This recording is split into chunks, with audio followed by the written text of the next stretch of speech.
Buenas, amigos e amigas do AgroConnection. Hoje nós estamos juntos, né, Alexandre? Finalmente, né? Para quem achou que a gente estava atrasado, que não ia fazer, a gente prometeu e está cumprindo.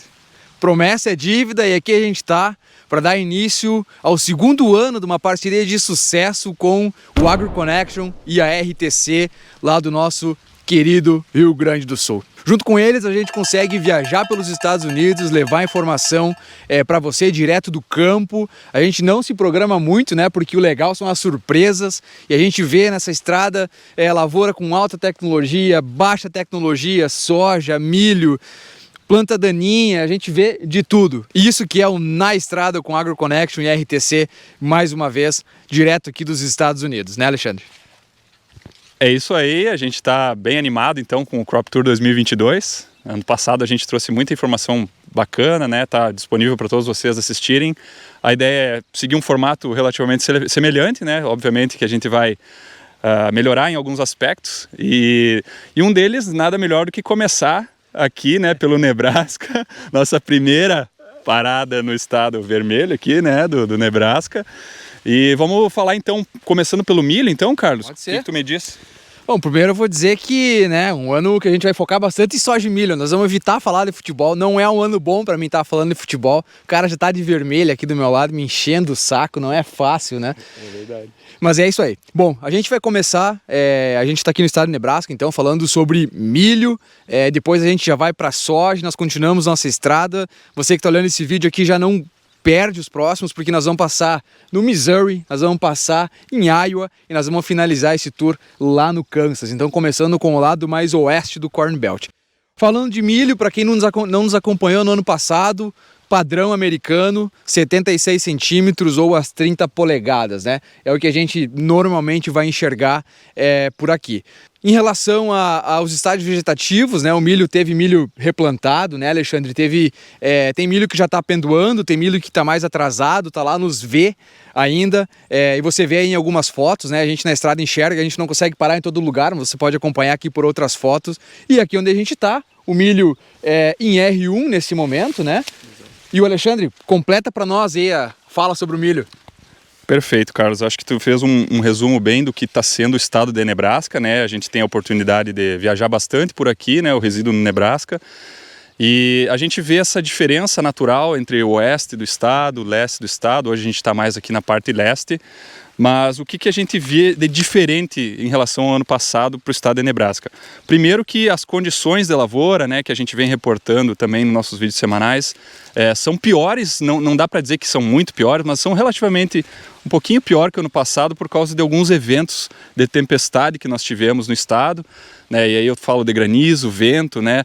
Para quem teve a oportunidade de viajar esse ano, como aquele grupo de brasileiros que nos visitou, viu pivôs virados. Bastante. Então é uma dor de cabeça aí que as empresas que fabricam os pivôs vão ter que, né, dar esse customer service para os produtores. Tá na chuva para se molhar, né? Não Exato. Tem muito o que fazer. Exatamente. Ainda mais aqui, né, no meio oeste, a coisa que mais tem aqui é vento, né? É vento. Nós estamos aqui numa região de muitos ventos. Mas, pessoal, dando um update então para vocês, atualizando a situação do milho, a gente está, obviamente, viajando pelo estado e vendo muito milho pendoado, como o Carlos falou. É um momento bem crítico para a cultura do milho, como a maioria de vocês sabem. A gente vai mostrar umas imagens aqui, mas a gente já tem o cabelo do milho, né, as estigmas aparecendo. Aparentemente uma boa sincronia com o pendão, né? A gente já vê pólen na área aqui que a gente parou. Mas também a gente vê muita área, Carlos, que não tem pendoamento, né, que está atrasado em virtude de replantios que a gente não consegue ainda quantificar, não temos dados oficiais, então a gente não reporta se não é oficial. Lógico que, né, a gente fala do que a gente vê no campo, mas a gente quer dar o dado, quando vai falar de dado, o dado certinho para vocês. Então, recapitulando, Nebraska bem disparelho, né, em questão de milho, por replantio, seja por semeadura tardia. Tivemos uma primavera bem seca no estado, o que fez esse plantio ser mais tardio. E chegando então agora, florescimento, época bem pertinente, bem decisiva, né, Carlos? E a importância da caixa d'água, né? Exatamente. Porque nós não sabemos se vai ter previsão de muito calor e pouca chuva. Qual a importância dessa caixa d'água? Exatamente, eu acho que cabe falar que, bom, faz alguns dias que não chove por aqui, né, consideravelmente, e a temperaturas altíssimas, 40 graus. Ontem, né, nós estávamos juntos ontem à noite, era 10 da noite e ainda estava 29 graus, 30 graus. A verdade é que parece que o dia não anoitece e não amanhece, a temperatura é a mesma. E a gente sabe que isso pode prejudicar, né, na época do florescimento. Temperaturas muito altas podem aí causar alguns tipos de problemas e não formação de espiga, né? Então a gente sabe... em relação ao florescimento, isso prejudica bastante. Falando em caixa d'água, acho que fica bem claro aqui, né? Falando que temperaturas altas, que não tem chovido muito, o milho numa condição muito boa, não está com a folha enrolada.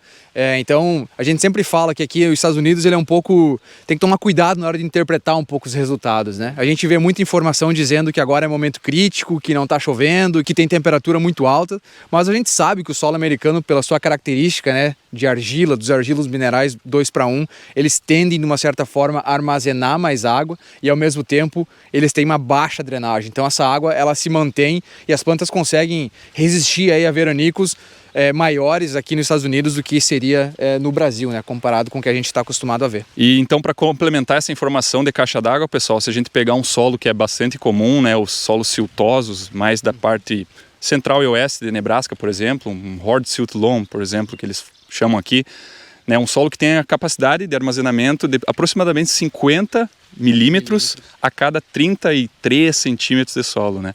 Então aí vocês imaginam aí a importância dessa caixa d'água, como o Carlos bem falou aqui. Mas é isso aí. Bom, como a gente está sempre na estrada nesse Crop Tour, parada do milho, a próxima é na soja.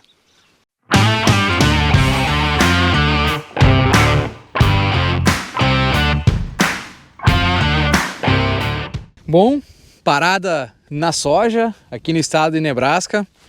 Aparentemente não é uma lavoura de altíssima tecnologia, nós estávamos dando uma olhada aqui, espaçamento de 15 centímetros, o que assim, é um avanço, né? Dá pra gente falar isso aqui no meio oeste. Normalmente o produtor ainda planta com os mesmos 76 centímetros do milho. Por outro lado, estabelecimento de plantas e qualidade de semeadura baixo, parece que foi semeado com semeador de trigo, né? Espaçamento entre plantas ele é muito variado, tem planta lado a lado, tem falha, tem dupla. O Alexandre vai falar aqui um pouco do que a gente encontrou aqui, né, de plantas daninhas. Em relação geral, nós temos aqui a soja em R1 já passando para R2. A gente tem aqui, dá para ver na imagem, a gente tem uma nodulação ok, né? O soja não apresenta sintomas de nenhum tipo de deficiência de nitrogênio. Sim. Sim, a gente sabe que aqui o produtor não inocula, né? Então a gente vê aquela raiz cheia de nódulo, não é tão comum, né? Exatamente. Mas tem nódulo ativo. Exatamente, nódulos ativos, então tá fixando nitrogênio. Vamos falar agora um pouco mais do que a gente encontrou nessa lavoura? Além de soja? Além de soja, a gente tem uns intrusos aqui, né? Bom, a gente nota, pessoal, caminhando nessa lavoura, uma alta pressão do Amaranthus palmeri, né? O Palmer Amaranth, que é muito comum aqui no... gigante. O caruru gigante, né? Que no Brasil já tem, o pessoal nos comentou, já tem alguns registros. Uma planta de difícil controle e interessante notar aqui, não sei se o Luiz quer filmar mais de perto, mas a gente vê que foi aplicado um inibidor de crescimento, né, um regulador de crescimento, aí pode ser um 2,4-D. Eu imagino ser um 2,4-D pela data, Carlos, porque a gente sabe que aqui em Nebraska a data limite para se aplicar de camba é 30 de junho. Sim. Hoje é dia 16 de julho, né?